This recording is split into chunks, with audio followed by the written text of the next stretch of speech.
Comedian Rosie O'Donnell has been savagely mocked after she appeared on CNN to talk about her relocation from America to Ireland after Donald Trump was elected to office. Yes, as you know, some people entertain the idea of moving abroad after the 2024 election. You actually did it. Tell us about your experience so far, and do you have any regrets? I have no regrets. Not a day has gone by that I thought it was the wrong decision. I was welcomed with open arms. I knew after reading Project 2025 that if Trump got in, it was time for me and my non-binary child to leave the country. And although I was not one of the celebrities who announced that that's what I would do, I made the decision within my family and my therapist, and should he win, and then when he did, we made the plan into action, and we were gone before he was inaugurated. Online commentators were in hysterics over the interview, with this person saying, if Rosie O'Donnell was so happy, then she wouldn't be on American fake news CNN talking, she would just live her life. This person agreed, saying, okay, Rosie, yet she yearns to remain relevant by going on American broadcast TV.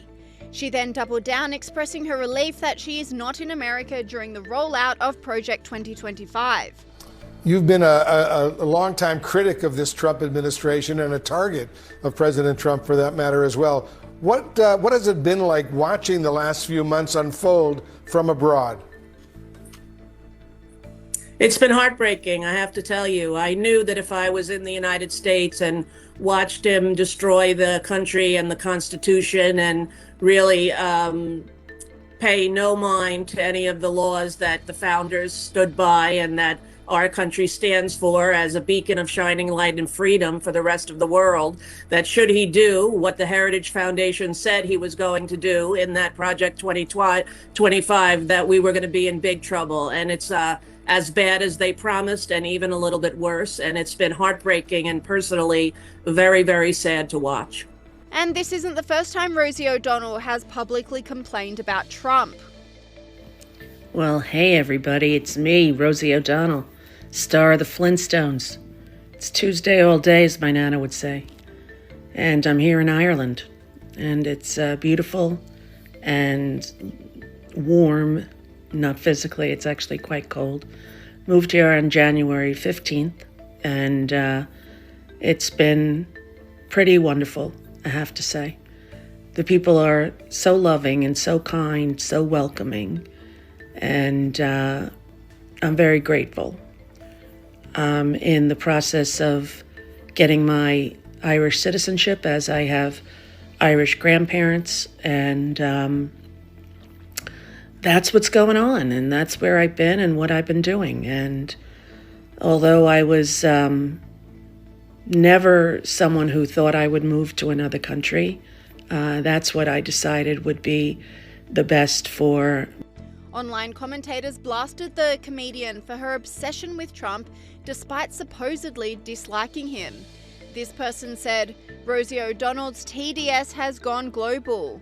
This unhinged clown fled to Ireland to escape Trump, but can't stop screaming about him on CNN. 2017 calls Trump dangerous. 2024 runs away like a spineless coward. Bonus insanity, uses her 12-year-old as a non-binary political prop. Pathetic, irrelevant, finished. And it's not only Trump who is the victim of O'Donnell's wrath. The comedian has demanded RFK Jr. resign over his comments about autistic children. Yeah, I think it's very disrespectful. I think it's disgraceful, and I think he is wholly unqualified to be the head of Health and Human Services. I think most of the cabinet picks that Donald Trump has made are part of his vision of a reality show government and not the most qualified people available, especially Robert Kennedy. And to think that his family is the one that created the Special Olympics and he would go on with such disgraceful, dehumanizing remarks is absolutely deplorable.